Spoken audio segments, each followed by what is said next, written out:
In this lesson, we're going to look at the notes in music on manuscript paper.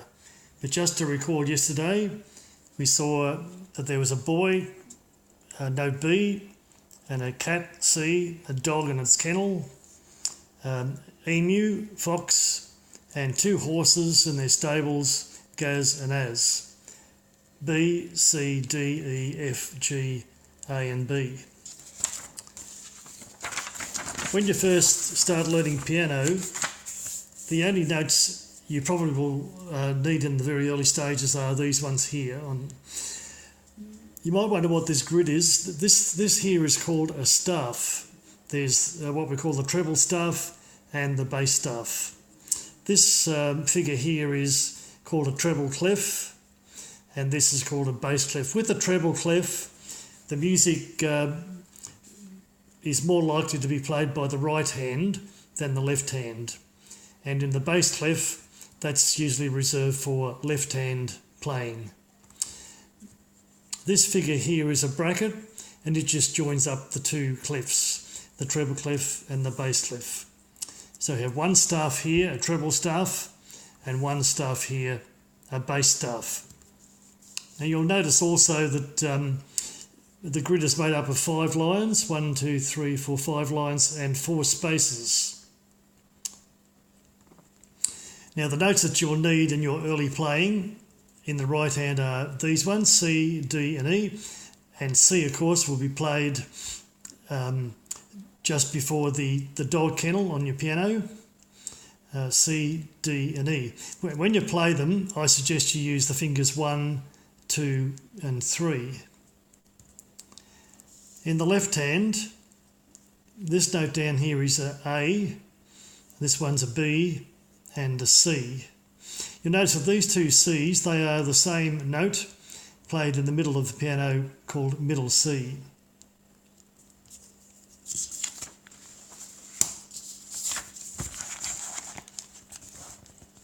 It's very important that you, when you're learning piano, that you understand the spaces. And the spaces in the right hand are F, A, C and E. F is the first space, A is the second space, C the third space and E up the top in the fourth space. And that makes up the word face, F-A-C-E, face. In the left hand, it's not quite so simple. The first space is A and then C and then E and then G. A, C, E, G. And one way of remembering that is all cows eat grass. So when you think of the bass staff, I suggest you remember the cow. All cows eat grass. Now if we know all these spaces here, it becomes very easy. For example, if I put a treble clef here, and if I know that note there is an A, it's very easy for me to work out what this note is. Because this note here is just one step, that's A. This note is just one step higher, sitting on the line, so therefore it will be B. And if, for example, I know that this space up here is an E,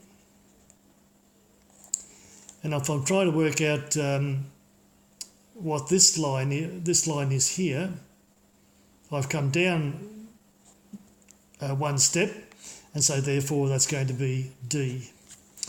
And so you can work out the lines from the spaces. If you know your spaces really well, the F-A-C-E and the A-C-E-G, it's very easy therefore to work out what the lines are going to be. It's very important, I think, to maybe before you go to sleep each night, take these to bed and go over them and learn them. And down here, when you go from one note to the next, it is going line, space, line, space, line, space, going up by a step on the white notes.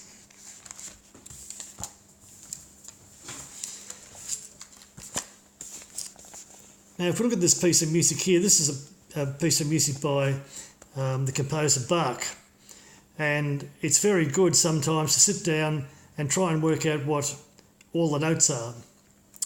So for example, you could take the treble clef over here, and start reading these notes here. And you can work them out by, if you know your spaces, F, A, C, E, you know that note there is going to be F. Therefore, this note here will be G. And if that's F, this note here will be E. That sign in front is called a natural, but don't worry too much about that just at the moment. And so on. So you can, it's good. I like to get my students to, I give them a page of Bach to go home with and simply go through and try and read the whole line in the treble clef, and then try and read the whole line in the bass clef, based on your knowledge of the spaces. Now on the keyboard we've seen where middle C is, but there is not only one note middle C, there are quite a few C's on the piano. Here's our middle C, there and there. That's how we write it in the treble clef, and that's how we write it in the bass clef. That will be played by the right hand, this one will be played by the left hand. So that's middle C. Now if I go up 8 notes, I come to this one, that's also a C. And from looking at the spaces, F, A, C, E, C. So there's another C, and that's 8 notes higher up the keyboard. Then if I go another 8 notes up the keyboard, I come to another C. This is getting right up near the top of the piano now. And then if I go right up near the very top of the piano, I come to another C. You'll see that these lines have been added here. Now, I could have actually added more and more lines here to finally get up to this top C here, but it would look a bit messy. So what they do, they take this note here, and when you put 8 VA over the top, it means to play that note 8 notes higher. Now in the bass clef, here's our middle C again. If we go down 8 notes, we come to another C. All cows eat grass. All cows, C. And that's 8 notes going down lower on the piano. Then if we go another 8 notes lower, we get to this C. And then if we want to go 8 notes even lower again, we write it like this. So we write that C, but with an 8 underneath, suggesting it's 8 notes lower. And that's the end of this lesson.